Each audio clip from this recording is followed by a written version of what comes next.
important date of Black history. It celebrates the end of slavery, and for Tulsa, especially with the Tulsa Race Massacre, we just celebrated the 99th anniversary a couple weeks ago, so I think it would have been a powder keg if he had been here yesterday. I think it's irresponsible right now with COVID-19 still having outbreaks all over the country, especially here in Tulsa and Oklahoma. We've had spikes and some of the highest numbers even since March began, so I think it's not a good idea. That guy passed by me, and he was coming to the rally because he had his Trump stickers and all of his ice chests and everything. And he passed right by me, and he slowed down next to my truck and reaches out the window, flips me off, and says, "Go home, engine." Do you understand the irony of that? Yeah.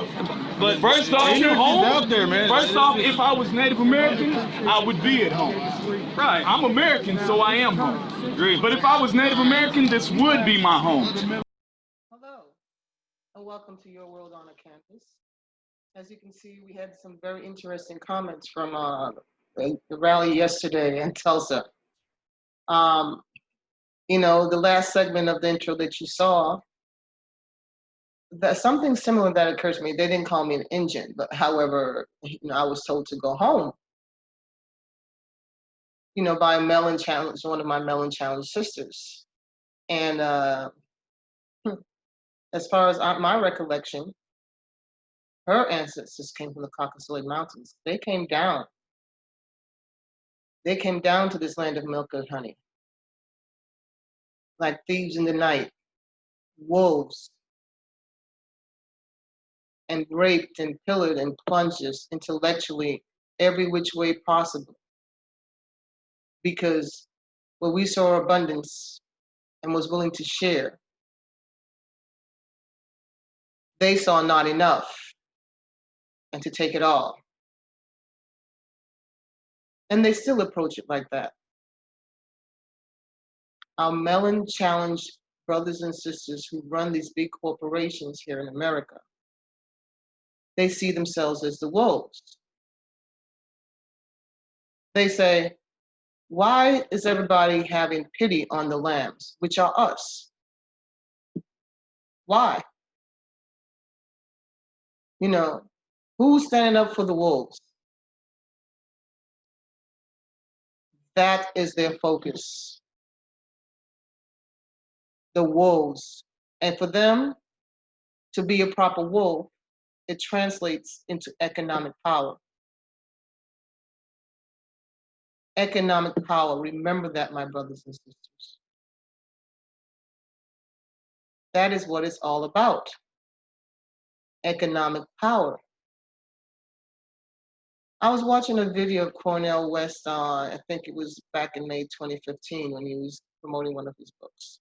And I know I'll get better at remembering things. This is my first rodeo, okay? People, don't crucify me yet. I will get better with the information. However, to paraphrase and summarize it all, he spoke about how the Black elite are milquetoast, right? And I don't mean M-I-L-K, it's M-I-L-Q-U-E. Look that up, milk toast. And what he means by that is that, again, I think I mentioned before how, as we climb, we are separated from the flock. You see what I'm saying? This is what wolves do. They look at the weak, the weakest among us, who will fall prey to their suggestions and innuendos. Look what, about 8 people went to Trump's rally yesterday? 8 people of color, right? And every time I watched a video on national television yesterday, live now, mind you, they always had a frame of a person, of at least, where a person of color was sitting amongst the rest of my melanin challenged brothers and sisters. So they had their milk toast right there just to give them a little bit of color. All right? That's all they need. Because that milk toast will take that money and think, wow, I have made it. I have made it to the land of Oz. I have made it to the top. And I intend to stay there. Oh, I don't want to be back down there with the rest of the lambs. They're down there eating grass. I'm up here, eating wheatgrass instead of regular grass, just to put the terminology of grass in proper perspective. What they don't realize is that they are alone. When you're alone, again, the wolves, they will pick you out and they'll surround you and they will tell you the things that you want to hear. But on the back end, they are siphoning the life out of you. They are sucking the life out of you. Where you do things in the name of progress that you would normally not do, i.e. Terry Crews. They take your mind mentally. That is when you are truly enslaved, when you are separated from the herd. When I say the herd, I don't mean in terms of you following where everyone goes, but I'm saying your true support system. They take you away from that. And if you're not careful, they will introduce weasels into your group. And those weasels, those sycophants, will sit there and they will, in addition, suck you dry. And when you begin to fail, whether athletically or your business fail, or they found a younger sacrificial lamb, you will no longer be useful to them. So when you think you're there with the money, think about it this way, right? You are that milquetoast in that corporation. And then here comes one of your melon challenge brothers and sisters. All right. Oh, all right. You get the promotion. They get your former position. However, one day you find out they are making more than you, even though you have the so-called name. They started out more than you. Your raise is their base salary. Think about that. Your raise is their base salary.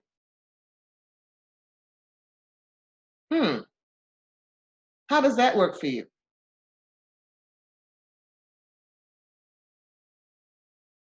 All right? Wolves. That is what the political system, the economic system, the corporations, they look at themselves as wolves.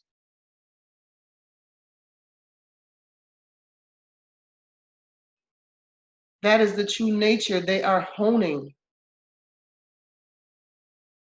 They use the Bible in such a way to speak on the issues of how wolves to use their cunning,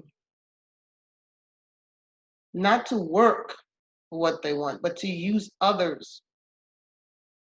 And then when there is no more profit, they're gone. You're no longer profitable.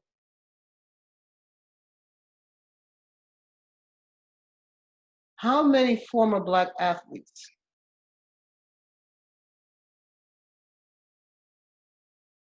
are making money outside of the professional realm? Think about it. Look how long it took for them to accept and embrace Kareem Abdul-Jabbar. And even if they do now, it's still a little bit uncomfortable for them because he's always been outspoken about the injustices. He didn't succumb.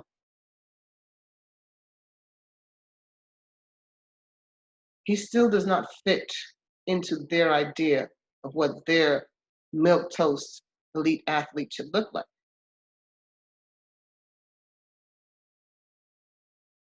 So Kyrie, when you talk about not playing, that's fine. What are you doing presently, Mr. Irving? Because everything you put your hands in on the basketball court professionally when you've been left to your own device, your recipes have not turned out very well.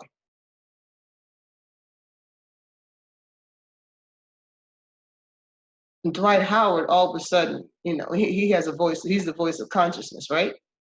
The same brother who claims that he wanted, his image to be the NBA logo and that he remained untouched. But then how many children do you have, sir? Are you taking care of your children properly? Your own backyard. Now, I'm not judging, okay? Because, again, my father was never in the picture either. But here I am, stand. It's neither here or there. You know, your progeny are here in this world. And I'm sure they're lovely kids. I'm just hoping you are taking care of those kids. Because you have enough income, enough wealth, where they should never have to want for the rest of their lives. Now, are you teaching them to go back and reach out to the community? If you are already doing that behind closed doors, and that's all great, you should be wanting to bring that forward right now instead of just saying something. What is the plan? What is the plan? I'll continue to suggest to you young Black professional athletes who want to buy 20, 30 cars or get the fastest car there is. For what? The depreciation value, as soon as you drive it up that lot, is there's nothing appreciated. It's not appreciated. That is not the way you use your wealth. How many cars do you need? How many rooms do you need in your house? Do you see what I'm saying? 10-bedroom house. For what? Do you have 10 people living in your house? If that's the case, then great. You are supporting, your family. But if not, what are you doing with all those rooms? It's a waste. Again, you want to live like the wolf.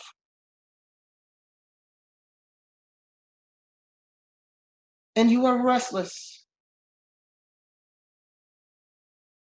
because you know you are the sacrificial lamb. You are restless. The guilt weighs on you, your conscience. Now you don't want to play. That's fine. However, whilst you're waiting to decide whether to play professional basketball or not, where are you now? Still bunkered down in your home.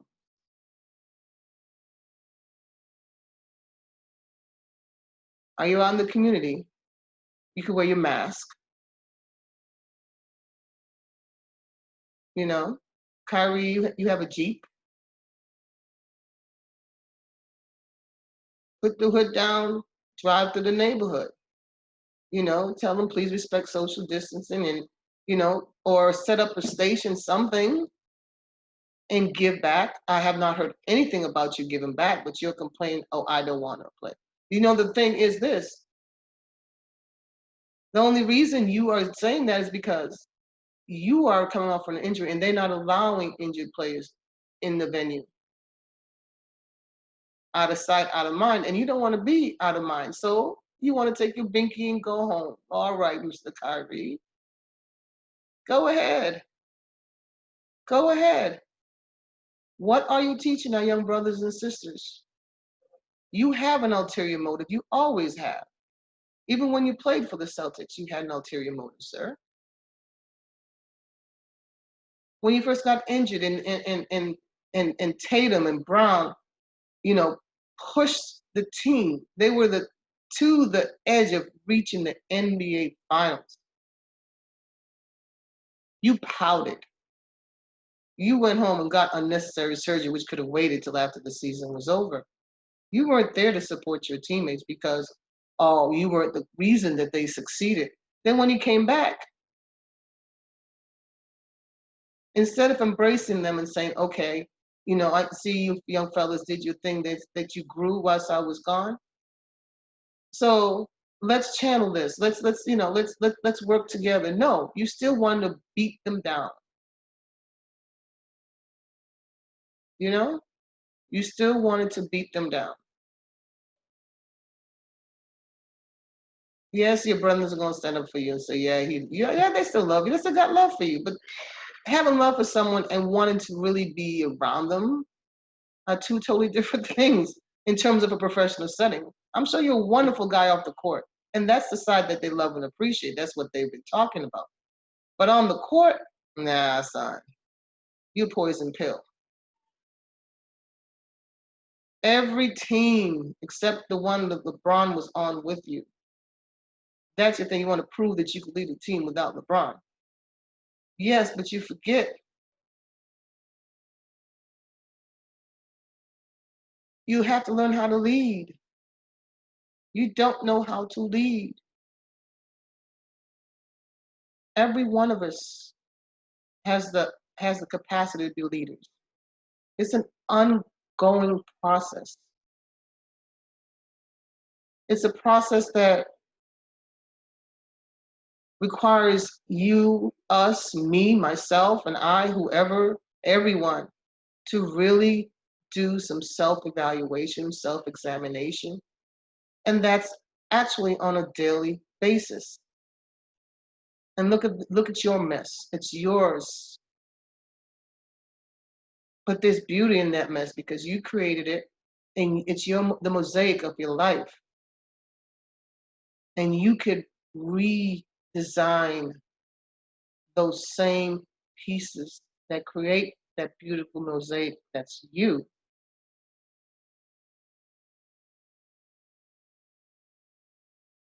And be humble with it. Leadership doesn't always have to be in your face. Be a leader of one first. A leader of one doesn't go and tell people what to do, how to lead their life. A leader of one looks at self, and then they're able to be leader of many. Accepting those warts. And anyone says anything about those warts, say, yes, I know I am flawed.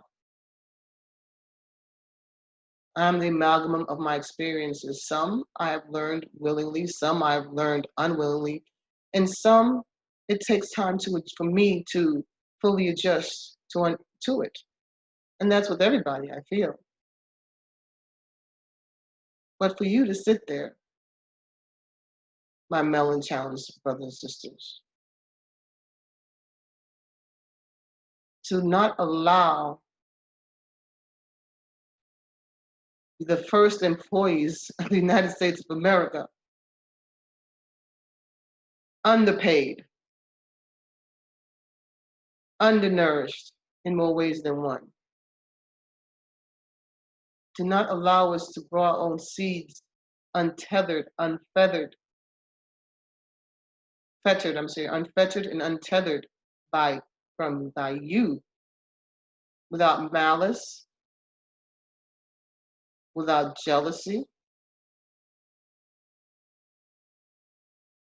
and allow us to grow within our own convictions and not burn down the things that we produce on our own now, after you've given us nothing and still continue to give us nothing. In this false image of want and consumerism that you constantly throw in our faces. I'm not going to yield to it. I do my best. Yes, I slip, I fall. We're all human. We all want, ladies and greatest. But I have learned in those last few months that in the areas of wants, my wants are met, my needs are met. It's just that I want more materialistic wants of the same devices. And I'm not allowing that to take over my life. I used to buy a new laptop every year, just because I want a new laptop. Like I said, I love electronics. Electronics are my thing. But I learned there's nothing wrong with my laptop. Why do I want it? New one. Oh, because it's faster. Okay. Is the other one slowed down? No. Do you put unnecessary junk on your laptop? No. So why do you want a new one? So these are the evaluating things, I ask myself, I walk out the door. And I I continually do that. I challenge myself. I go ahead and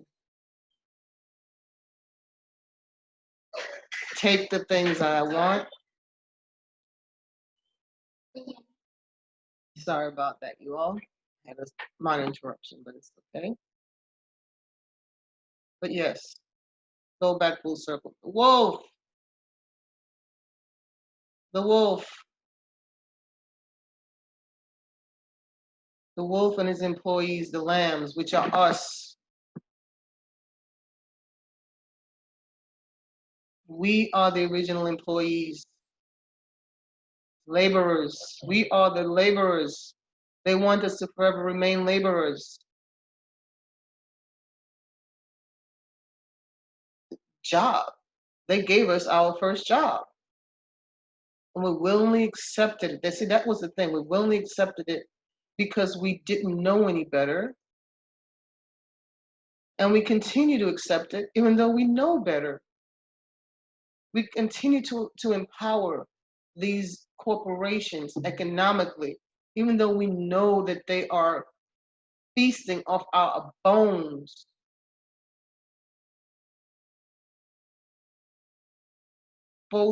Both figuratively and physically. They are feeding off our bones. And we gladly do it.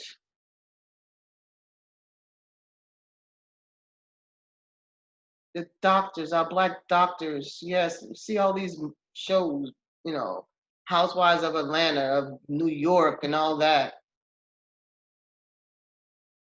And you engage in pettiness. Some of them say, oh, it's not real. They're just doing that just on TV. And, they're different. But the bottom line is, look at the decadence.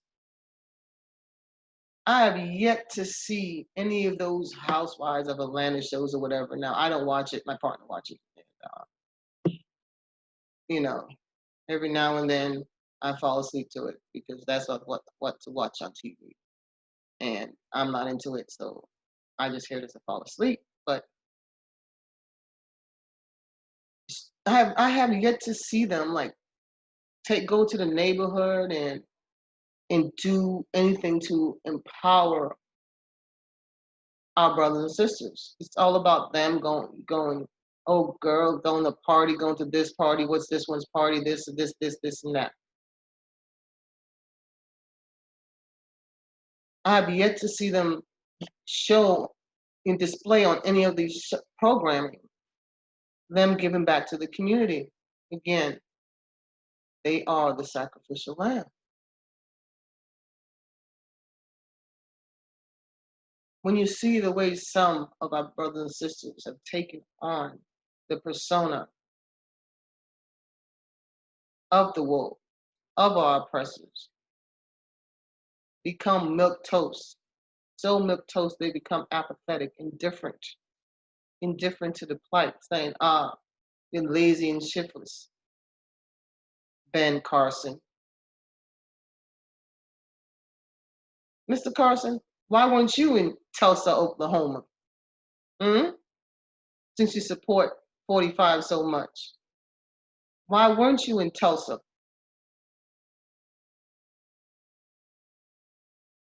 Can't answer that, huh? Run and hide.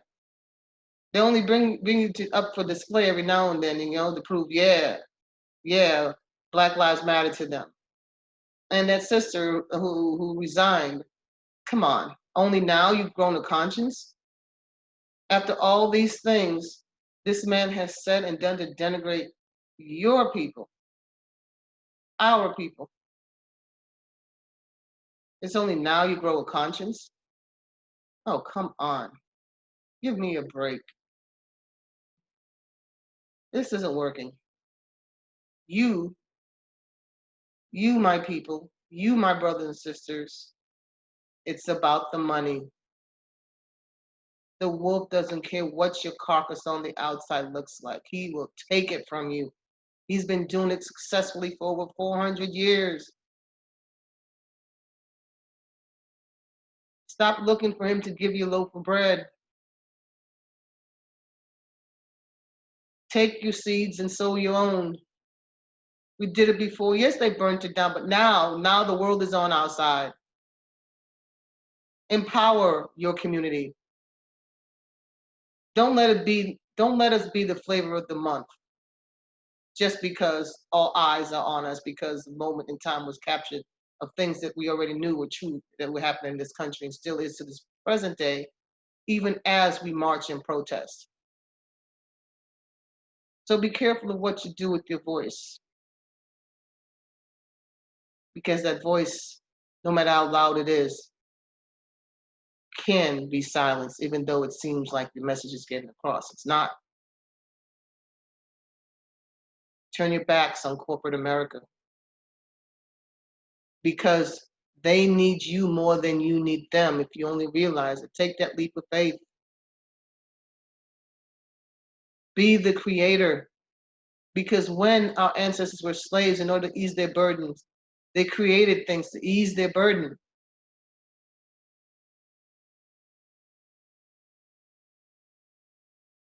In the midst of chaos, in the midst of destruction, so shall I rise. I shall rise with the knowledge of my forefathers. I shall rise with the knowledge of my conviction.